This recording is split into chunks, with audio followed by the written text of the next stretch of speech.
Praise the lord.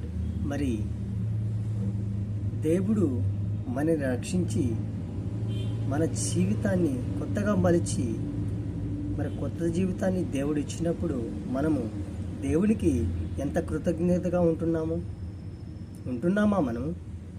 దేవుడిచ్చిన తలంపులు, దేవుడిచ్చిన ఆశలు, దేవుడిచ్చిన నెరవేర్చిన కార్యాలను బట్టి దేవుడికి మనం ఎంతో కృతజ్ఞతగా ఉండాలి.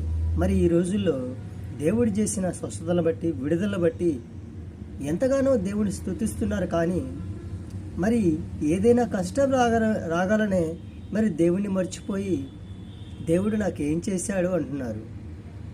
నీవు పుట్టినరోజు నుండి మరి ఏదో ఒక రోజు వరకు దేవుణ్ణి నువ్వు తెలుసుకోలేదు.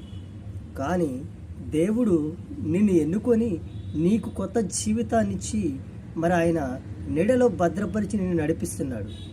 మరి ఏదైనా శోధన వచ్చినప్పుడు మరి దేవుడు తట్టుకోవడానికి శక్తినిస్తాడు కదా.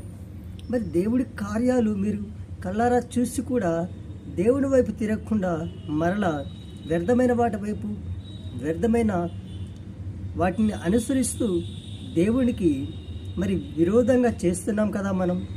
అలా చేయటం మరి మనకి న్యాయమేనా?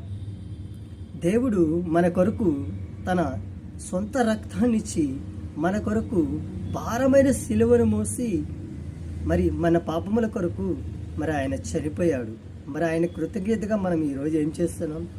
ఆయన సువార్తను ప్రకటిస్తున్నామా? ఆయన రాజ్యం కట్టుబడిలో మనం ఉపయోగపడుతున్నామా? ఎంతోమందికి మన యొక్క సాక్ష్యాన్ని వివరిస్తున్నామా? మరి దేవుడి కార్యాలు మనం ఎందుకు చేయకుండా మరి ఉంటున్నాం? మరి ఆలోచించండి. దేవుడు మనకొక శక్తిని, బలాన్ని ఇచ్చాడు. మరి ఆయన లేకపోతే మనం ఈరోజు సజీవులుగా ఉండము. దేవుడు మనని ఎన్నుకున్నాడు కాబట్టి ఆయన కార్యాలను మనం జరిగించాలి. ఆయన కాడి మనం మోయాలి. ఆమెన్. ఇది మీకు నచ్చితే లైక్ అండ్ షేర్ చేయండి. ఆమెన్.